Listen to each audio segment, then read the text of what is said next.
Hello guys, welcome back to our channel. The leader of the indigenous people of Biafra, Nnamdi Kanu, is up again and he has something for his followers. But before we go into the news proper and further analysis, we would like you to subscribe to our channel by clicking on the red subscribe button. Beside it, you will see a bell notification icon. Please go ahead, click on it to get notified as soon as we update our channel on YouTube.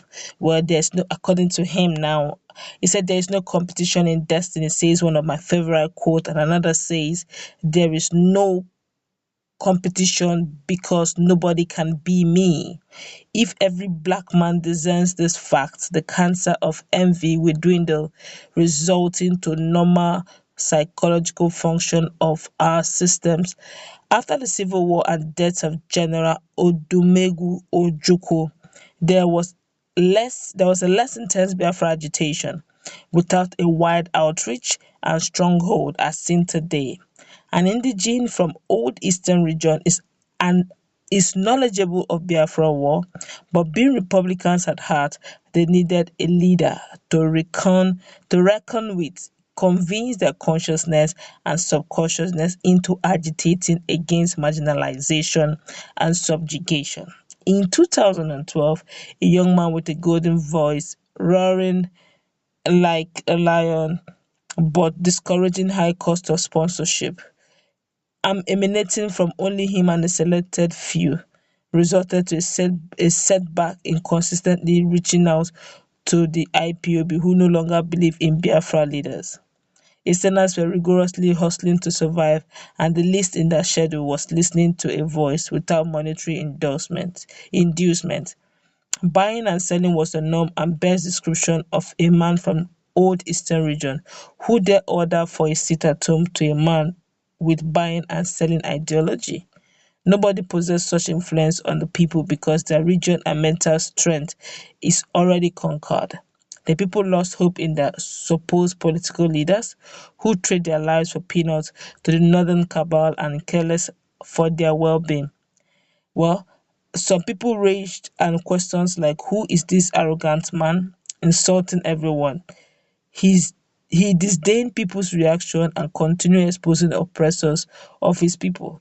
His unraveled technique of exposure attracted even foes and boom, a new era of Biafra agitation was born. Listeners drew closer, some of them undiluted, some of them and the strange methodology of agitation most black men can't comprehend. He gave prophecies. Fulanis are coming and they will take over our land soon. They will we will do this and we will do that, but at the end, Biafra will be restored. I will never surrender and I am ready to sacrifice my parents that Biafra may be restored. The peculiar man behind such voice gave a command for people to start up IPOB family units in every street and the Biafra struggle took another shape. He gave an order and for social media and they all started. He instructed his followers to utilize the media in any form of media blackout as experienced during the genocidal war. People made a jest of him because it seemed impossible for an outlet controlled and conquered by a particular tribe with military inducement can be revised, giving rise to Biafra activists telling their stories. No media outlet reported Biafranews because to them it was sacrilegious and he prophesied soon there will be competition in reporting our news, but we shall not pay anyone to do so. The Fulani cabals listened to him and his exposures. His morning and evening broadcast became a disturbing situation to them. They knew that he is coming to do the needful. In 2015, he announced his coming and the man behind the voice got arrested. This very act begets the collapse and cracks of Nigeria. Well, the General Olusegun Obasanjo advised the President of Nigeria, Muhammadu Buhari, leave that boy alone. He will intensify the Biafra struggle. But he ignorantly replied, is it that one called Kanu who came in with two passports? I will not free him through his first media chat. People expected to see a fierce-looking old man behind the voice in Abuja court. Behold, a young man from Afaruku Ibekwu was seen, which encouraged young people around the world. The arrest of Nnamdi Kanu changed the face of Biafra struggle without prejudice, and the present-day support and followers concentrate that fact.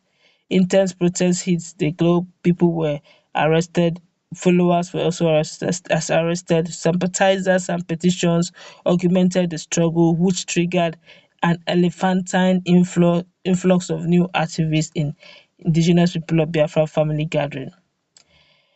The government felt who the cabal felt who the cabal who felt illicit detention can halt the agitation instructed politicians to visit and plead him out of the struggle with juicy offers, but they spat on it.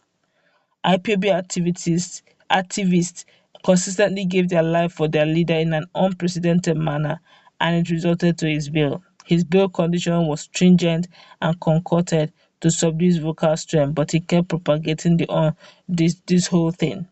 His home was invaded and 28 of his men killed. They further proscribed IPOB movement and tagged her terrorists through who cannot protect the people from the real terrorists. The IPOB leader was miraculously evacuated against the wish of Biafra enemies. They chose the next line of attack, which is online propaganda, but the agitation skyrocketed. Some feeble-minded and greedy individuals claiming to be his followers were monetarily induced, but that did not deter him one bit. Those who stood by him were tagged miscreants because the presumed small boy controlled Mammon followers devoid of financial inducement. Mazi Nnamdi Kanu, the leader of the indigenous people of Biafra, commander of Biafra, introduced a new era of Biafra struggle, and his consistency has changed the narrative of Biafra agitation. Biafra will be a competing nation, and black people can indeed reason. Now, I won't agree less with Deuce Lobby. There's no competition when you are manifesting your own lane. All right, this is coming from one of the IPOB strong members, and let's just feel the pulse of Nigerians over this. Was made public. Don't forget some 72 hours ago, there about some 3-4 days ago, uh, the likes of Asari Dokubo, who also doubles as one of the leaders in Niger Delta region, and Ralph Wazirike had come up and said, look, the way Mazi Nnamdi Kanu is going to, the narrative may change, that though a lot of persons do desire to have Biafra agitation, they have to have Biafra, but that the way Mazi Nnamdi Kanu is going, they will have more haters than lovers. Well, this write-up was coming from one of the strong members of IPOB, trying to tell other people that Mazi Nnamdi Kanu also have people who love him and love his style of leadership. And they feel that at this point in time where things have gone very wonderful, quote and unquote, they need somebody who is stubbornly aggressive, not to let it go. But let's hear what Nigerians are saying. We're going to take cut across every other person. We will take those for and those against so that we can strike a balance. But let's just take one or two, okay? We won't take so much. This one here is saying, Mazi Nnamdi Kanu, I love you to the moon. This one here is saying, online and offline country called Nigeria, which one do you prefer? This one here is saying, president of online country of Biafra. That is, they're saying Biafra is an online country. This is serious. Let's see another person's comment. Now, this is an interesting one. This one here is saying, some people think that Nnamdi Kanu's job is to get Biafra. For me, his biggest achievement was to bring back the Biafran movement from doldrums where Wazirike left it and implanted it in the consciousness of most Igbos. Gone are the days of Nigeria is the only country we have. Today, the Biafran agitation of IPOB is being copied and implemented by Oduduwas in western Nigeria.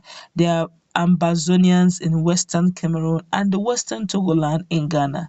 Long live all freedom fighters. Wow. Let's take another one very quickly. This one here is saying the laziest freedom fighter ever lived. This one here is saying, why not we just restructure and we give southeastern state, call them Biafra, and the southwestern state call them Ojukwu.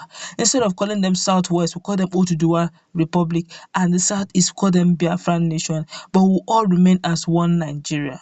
That's restructuring, but with a different name. All right, that's what we're gonna wrap it up. What's a take?